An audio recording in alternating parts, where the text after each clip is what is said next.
returned to Wellsworth. It had been a long day, and he was glad for the rest. As his driver and fireman were putting out the fire, Edward noticed a familiar figure walking towards him. "Good evening, sir," smiled Edward. "Is there something I could assist you with?" The Fat Controller smiled. "Why, yes, indeed there is." "Oh, what might that be?" "Sunday is the day of the market," the Fat Controller explained. "Usually the lorries would deliver the fruit to the market at Lower Sudbury, but the lorries being scrapped, so the council asked for one of my engines to deliver the goods.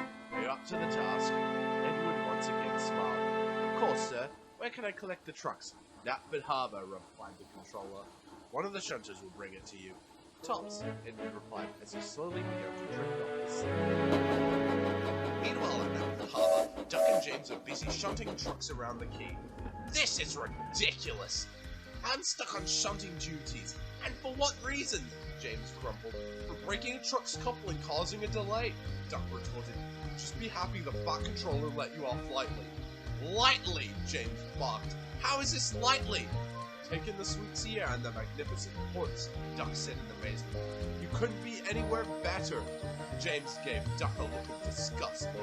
"Actually, there is a much better place. The sheds." Duck rolled his eyes at James's remark. Unlike James, Duck had offered to shunt trains in the harbour. He didn't want James's soggy mood to affect him. "Do you mind shunting the market train?" Duck called out. "Market train?" snarled the sulky red engine. "What do you take me for, a vegan?" "I take you for a really useful engine," Duck snapped.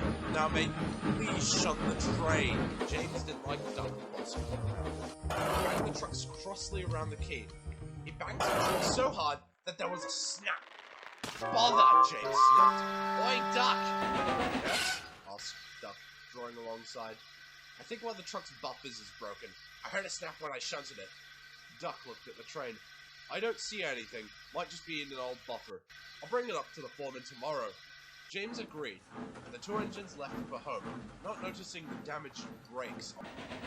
Edward reached the harbour the next morning. It was madness, with engines collecting, delivering, and shunting trains all over the port. Edward was gobsmacked. "Look at this!" he cried. "Haven't been here for a bit," came the voice. It was Stanley, who was busy organising trains for the other engines. "Not since the Second World War, back when this place had been condemned by the Navy."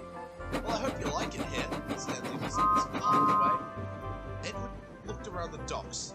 "Do you know where the market train is located?" he called out.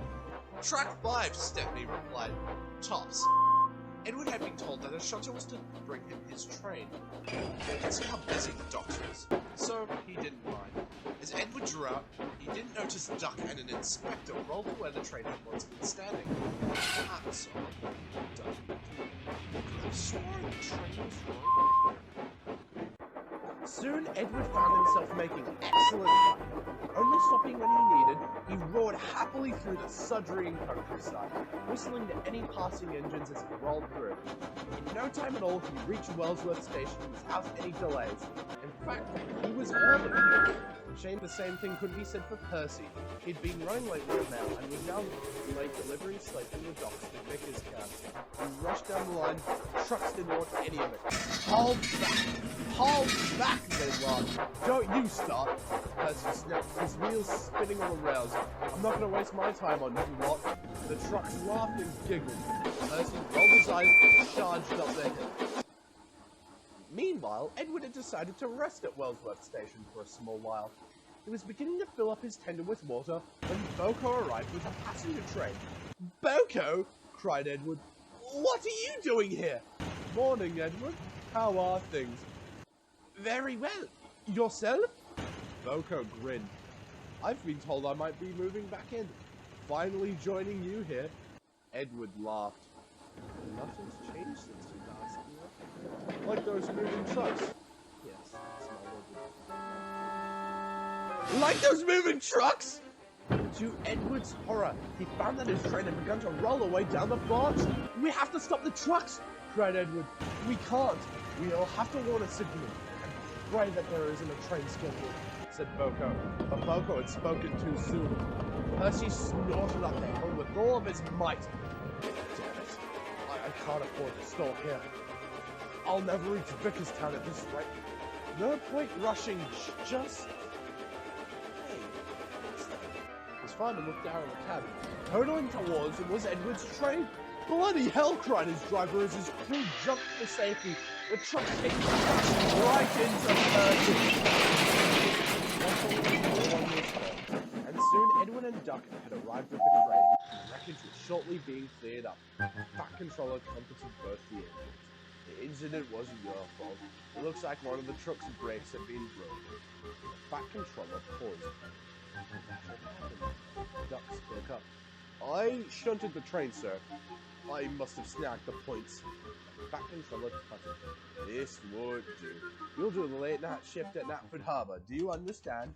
Duck tried to hide his excitement. Yes, sir. The Fat Controller turned to Edward. Take the unhurt trucks to the market, please. And Duck, you take Percy to the works. Yes, sir, the two engines replied. As the Fat Controller left, Edward glanced at Duck.